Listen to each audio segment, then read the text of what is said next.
ఆండాళ్ తిరువడిగలే శరణం. ప్రియా భగవద్బంధువులరా, ఈనాటి పాశ్రంలో గోదాదేవి నిద్రపోతూ ఉన్నటువంటి ఒక గోపికను మేలుకొలుపుతోంది.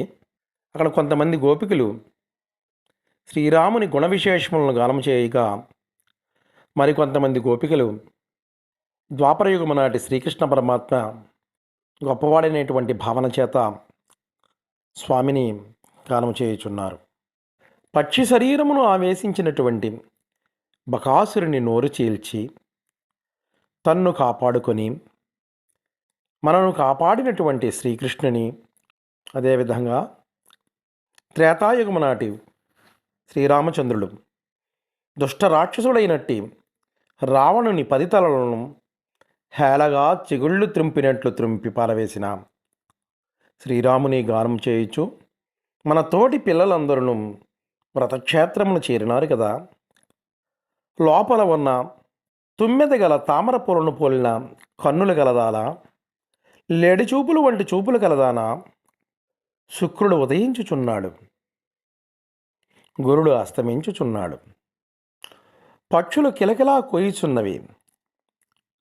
కృష్ణ విరహతాపము తీరునట్లు చల్లగా అవగాహనమునర్చి స్నానమునర్పక పాన్పుపై అలపరున్నటివి.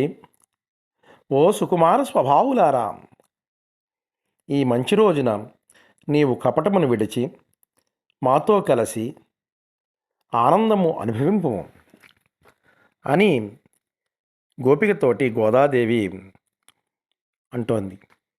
ఈ పాసురంలో ముఖ్యంగా శ్రీకృష్ణ పరమాత్మ ద్వాపరయుగం నాడు శ్రీకృష్ణ పరమాత్మ రాక్షస సంహారం గావించినవాడు. అనేక మంది మాయా విశేషం చేత రాక్షస స్వరూపం ధరించినటువంటి అందరినీ కూడా మట్టుపెట్టి తాను రక్షింపబడి తన చుట్టూ ఉన్నటువంటి పరివారాన్ని రక్షించినటువంటి మహానుభావుడు. బకము అంటే కొంగ. ఒక రాక్షసుడు కొంగ రూపంలో కొంగ యొక్క శరీరంలో ప్రవేశించి శ్రీకృష్ణుడిని మింగివేద్దామనుకునేటువంటి సందర్భంలో ఆ కొంగ యొక్క ముక్కు 2 ముక్కులు బాగా తెరచి చీల్చి దానికి మోక్షము కలిగించి తన చుట్టూ ఉండేటువంటి పరివారాన్ని రక్షించినటువంటి పరమాత్మ మహాదివ్య స్వరూపుడు, దివ్య మంగళ స్వరూపుడు. అదేవిధంగా ద్వాపర యుగంలో శ్రీకృష్ణ పరమాత్మ చేసినటువంటి లీలలు అన్నీ కావు. త్రేతాయుగంలో శ్రీరామచంద్రమూర్తి రావణుని యొక్క తలలను త్రుంచి దుష్ట సంహారం చేశాడు. మంచివాళ్ళని కాపాడడం, చెడ్డవాళ్ళని ఉపేక్షించక శిక్షించడం ధర్మమైనటువంటి పని. అటువంటి పనిని రామచంద్రమూర్తి తన యొక్క యుగంలో తాను నెరవేర్చి ఆదర్శపురుషుడయ్యాడు. శుక్రుడు ఉదయించుచున్నాడు. ఇది మన ప్రతి గ్రామంలోనూ ప్రతి పల్లెలోనూ కూడా భారతీయ సంస్కృతిలో శుక్రుడు పొద్దున్నే ఉదయించినప్పుడు శుక్రుని యొక్క చుక్క ఏ వైపున ఉదయిస్తే ఆ వైపుకు ప్రయాణం చేయడం అనేటువంటిది ఉండదు. దీన్నే చుక్క ఎదురు దోషము అంటారు. శుక్రుడు అస్తమించినాడు, శుక్రుడు ఉదయించినాడు, రెండు శుభగ్రహములే.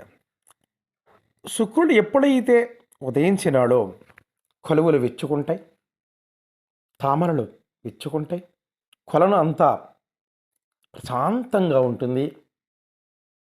కొలనులో దిగి స్నానం చేస్తే మనస్సుకు ఆహ్లాదాన్ని కలగజేస్తుంది.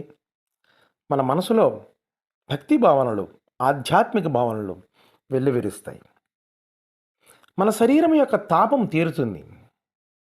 అదేవిధంగా శ్రీకృష్ణుని యొక్క నామంతో శ్రీకృష్ణుని కొలవడం ద్వారా మన ఆత్మకు ఉండేటువంటి తాపం కూడా తీరి మన ఆత్మ కూడా తాపాన్ని తీర్చుకొని ఆత్మ కూడా చాలా సంతోషిస్తుంది. ఈ విధంగా మనం ప్రతి నిత్యం శ్రీకృష్ణ పరమాత్మని ఈ ధనుర్మాసంలో ప్రత్యేకించి సేవించి మనమందరం తరించి మరుజన్మ లేని మోక్షస్థితిని పొందాలని ఆ మనసారా ఆ శ్రీకృష్ణ పరమాత్మని వేడుకుంటూ ఆండాళ్ తిరువడిகளே శరణం. வாய் கீண்டானை பொல்லாவரக்கனை கிள்ளி கலந்தானை கீர்த்திமை பாடிப்போய் பிள்ளைகள் எல்லாரும் பாவை களம்புக்கார் வெள்ளைய ஜுந்துவியாஜ முறங்கித்து குள்ளம் சிலம்பினகான் போதர கண்ணினாய் குள்ளி குடர குடைந்து நீராடாதே வள்ளக்கிடத்தையோ பாவாய் நீ நன்னாளால் கள்ளம் தவறந்து கலந்தேல் ஒரும்பாவாய்.